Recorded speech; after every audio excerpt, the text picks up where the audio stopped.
స్వేచ్ఛ లేదు, న్యాయం లేదు, అన్యాయమే రాజ్యమేలుతుంది. ఈ ప్రమాణ స్వీకారానికి ముందే ఈ రకమైనటువంటి ప్రామాణికాలు సృష్టిస్తున్నారు అని అంటే దీని మీరు అర్థం చేసుకోవచ్చు చంద్రబాబు నాయుడు పరిపాలన రాబోయేటటువంటి 5 సంవత్సరాల కాలంలో ఎలా ఉంటుంది అన్నటువంటిది.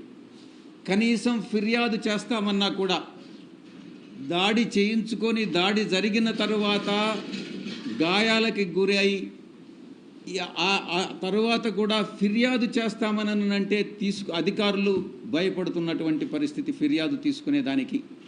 ఇది చంద్రబాబు నాయుడు పరిపాలన. ఈరోజు రాష్ట్రాన్ని అత్యంత భయానకమైనటువంటి వాతావరణంలో ఈరోజు చంద్రబాబు నాయుడు ప్రమాణ స్వీకారానికి ముందే నెట్టడం జరిగింది.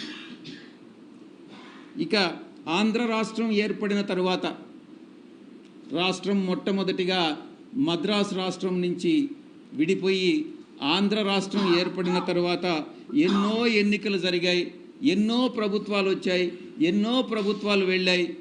కానీ ఈ విధంగా ఎన్నడూ లేని విధంగా ఎన్నికల తర్వాత హింస చెలరేగడం అన్నటువంటిది ఈ యొక్క చంద్రబాబు నాయుడే నాంది పలికాడు అన్నటువంటి విషయాన్ని నేను మీకు తెలియజేస్తా ఉన్నా. ఎన్నికల కోడ్ వచ్చిన తర్వాత వైఎస్ఆర్ కాంగ్రెస్ పార్టీయే లక్ష్యంగా, పార్టీ శ్రేణులే లక్ష్యంగా కొనసాగినటువంటి దాడులు ఎన్నికల ఫలితాల తర్వాత కూడా కొనసాగాయన్నటువంటి విషయం మీ అందరికీ కూడా తెలుసు. వైఎస్ఆర్ కాంగ్రెస్ పార్టీ కార్యకర్తలని, వాళ్ళ ఆస్తులని, కుటుంబ సభ్యులని లక్ష్యంగా చేసుకుని టీడీపీ ముఠాలు, టీడీపీ గుండాలు ఈరోజు రాష్ట్రంలో స్వైర్య విహారం చేస్తూ ఉన్నాయన్నటువంటి విషయం మనం గమనించుకోవాలి. టీడీపీ ప్రభుత్వం అంటే గుండాగిరి అని చెప్పొచ్చు. టీడీపీ కార్యకర్తలా మీరు గుండాలా అని మేము ప్రశ్నిస్తూ ఉన్నాం. మీరు అడగొచ్చు, ప్రభుత్వం ఇంకా ప్రమాణ స్వీకారం ముఖ్యమంత్రి గారు ప్రమాణ స్వీకారం చేయకముందే మీరు ఈ ఆరోపణలు చేస్తున్నారు అని మీరు ప్రశ్నించవచ్చు.